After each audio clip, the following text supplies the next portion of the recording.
Hello à tous, c'est Julien Renard d'Investir.us. Je suis ravi de vous retrouver pour cette nouvelle vidéo. Alors aujourd'hui, on va parler immobilier en Floride, aux États-Unis.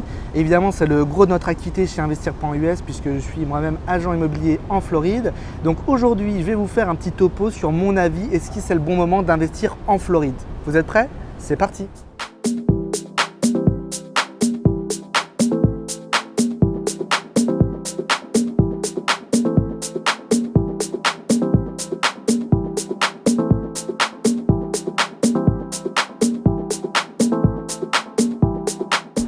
Alors la première chose que je vais vous dire, c'est que déjà je suis résident en Floride depuis plusieurs années, je suis investisseur, propriétaire de ma résidence principale, j'ai beaucoup voyagé en Floride. Donc aujourd'hui je vais vous faire état d'un avis à la fois d'un résident floridien mais également d'un investisseur, d'un professionnel de l'immobilier. Vous aurez un peu ces deux facettes dans tout ce que je vais vous dire dans cette vidéo. La Floride, il faut savoir qu'en fait c'est on va dire trois régions grandes, plutôt trois zones on va dire. Vous avez le sud de la Floride, d'accord, donc le sud-est avec la grande aire urbaine de Miami jusqu'à Palm Beach, le sud-ouest de Naples à Sarasota, même Tampa, et puis vous avez le centre de la Floride autour d'Orlando, et après le nord, avec nord-est, vous avez bien sûr Jacksonville et Saint-Augustine qui sont aussi une très grande aire urbaine, et Tallahassee de l'autre côté qui est la capitale de l'État de Floride. Toutes ces zones sont assez différentes puisque vous n'avez pas vraiment le même type de clientèle. Le sud est plutôt, on va dire, touristique, autour des services, de la finance aujourd'hui. Plutôt orienté sur l'international, même si c'est notamment le sud-ouest un grand état qui attire, une grande région pardon, qui attire des personnes du nord de l'état. Mais effectivement, vous avez différents types de Floride. Le nord va plutôt être très américain, le sud plutôt international pour faire un petit peu les choses dans la caricature. Ce qu'il faut savoir sur la Floride, c'est que déjà on est en train de connaître une embellie importante de nos marchés immobiliers. Alors beaucoup de gens pensent qu'on est en train de revivre une crise comme on l'a vécu en 2008. Je pense que ce n'est pas vraiment le cas, même si les prix sont en train de très fortement augmenter, on n'est pas vraiment dans une bulle comme ça a pu être le cas en 2008. Déjà, il faut savoir que le 2008, la crise était clairement liée au marché immobilier puisque c'était une crise des emprunts hypothécaires. D'accord. Donc aujourd'hui, on n'est pas du tout dans la même phase puisqu'il y a beaucoup de garde-fous qui ont été mis en place depuis 2008 et on n'est pas du tout dans l'euphorie de l'emprunt, des crédits qui étaient très faciles à obtenir. Il y a beaucoup de guidelines, beaucoup de prérequis avant de pouvoir obtenir un emprunt actuellement pour acquérir un bien immobilier.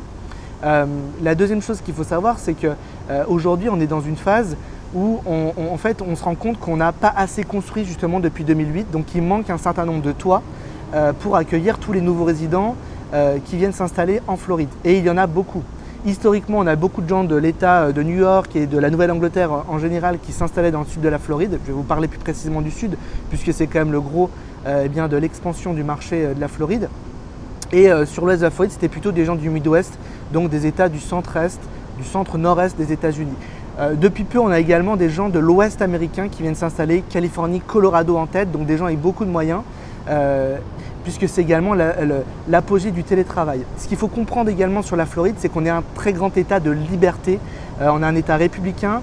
On a vécu la crise du Covid très différemment des grands états du Nord où on a eu beaucoup moins de restrictions. Donc c'est aussi la recherche de liberté personnelle que ces nouveaux résidents viennent avoir. Et puis évidemment, il y a la qualité de vie qui est incomparable, la recherche bien sûr du soleil qui est quand même quelque chose que beaucoup de gens apprécient.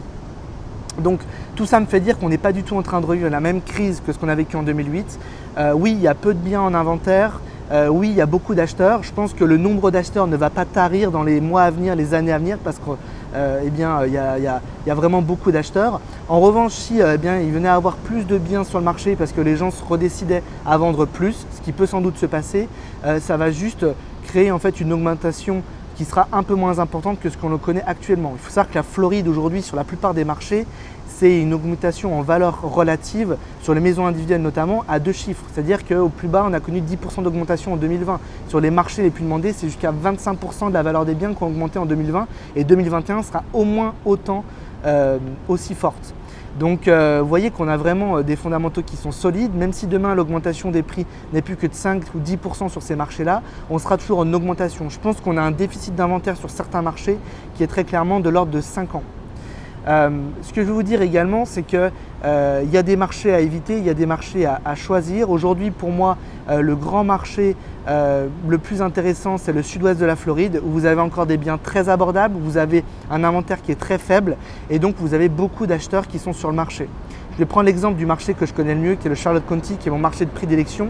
Un petit marché où vous avez aujourd'hui en moyenne un acheteur qui va faire 17 offres avant d'acquérir un bien. C'est un chiffre évidemment qui parle pour lui-même, puisque ça veut dire tout simplement que vous avez beaucoup d'acheteurs face à une maison. En général, une maison a 3 à 15 offres.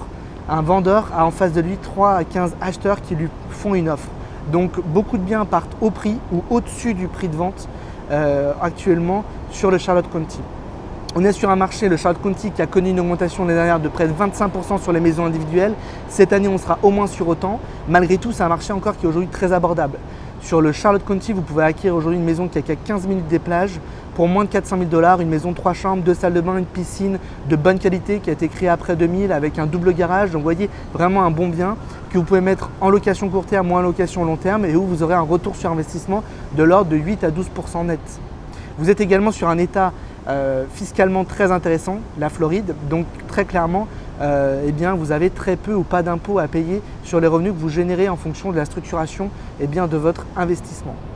Il faut comprendre enfin que le Charlotte County, pour revenir sur ce comté que je connais très bien, aujourd'hui c'est à la fois un comté qui va vous donner du rendement comme je viens de l'évoquer avec les chiffres que je vous ai donnés, mais également un comté qui va être un bon comté pour protéger son patrimoine, puisqu'on est encore une fois sur un comté qui à mon sens a 5 ans de retard d'inventaire. Les biens qui sont construits, qui sont tout neufs, partent avec des prix qui sont bien au-delà du prix listé. La semaine dernière, j'ai un client qui a voulu se positionner, et c'est une histoire vraie, sur un bien qui était en vente à 410 000 $. On voulait faire une offre à 415 000 $. Avant d'envoyer mon offre, j'ai appelé le listing agent, la personne qui représente le vendeur, donc le constructeur en l'occurrence. Le bien a été vendu à 465 000 $. Donc vous voyez sur les biens neufs où on en est. Donc ça me laisse penser tout simplement que dans 3 ans, dans 5 ans, on sera encore en augmentation parce qu'on sera toujours sur des biens qui seront demandés puisqu'on aura toujours un déficit d'inventaire. Peut-être que le déficit sera moins important et donc il y aura une petite correction sur l'augmentation des biens. Je ne pense pas qu'on va rester ad vitam aeternam sur des augmentations à 20% chaque année, mais peut-être qu'on va revenir à la normale, ce qui était avant le Covid, c'est-à-dire une augmentation entre 5 à 10% du marché. Mais je pense que c'est vraiment le moment de se positionner aujourd'hui puisque les prix ne vont pas descendre, au contraire ils vont continuer à monter, donc la plus-value sera aussi assez évidente pour des gens qui veulent se positionner. Je vais d'ailleurs faire une vidéo à ce sujet concernant une plus-value éclair que j'ai faite sur un bien dernièrement pour vous partager mon retour d'expérience. Je pense que ça peut intéresser certaines personnes qui veulent faire travailler leur patrimoine de manière plus dynamique grâce également à un effet de levier. Je vous remercie beaucoup de m'avoir regardé sur cette vidéo. Surtout, n'hésitez pas à vous abonner et à partager la vidéo. Si vous avez un projet d'investissement immobilier en Floride et que cette vidéo vous a plu, une seule adresse, contact@investir.us ou directement dans la barre en description, vous pouvez nous soumettre votre projet et on vous répondra avec grand plaisir. Je vous dis à bientôt, bye bye.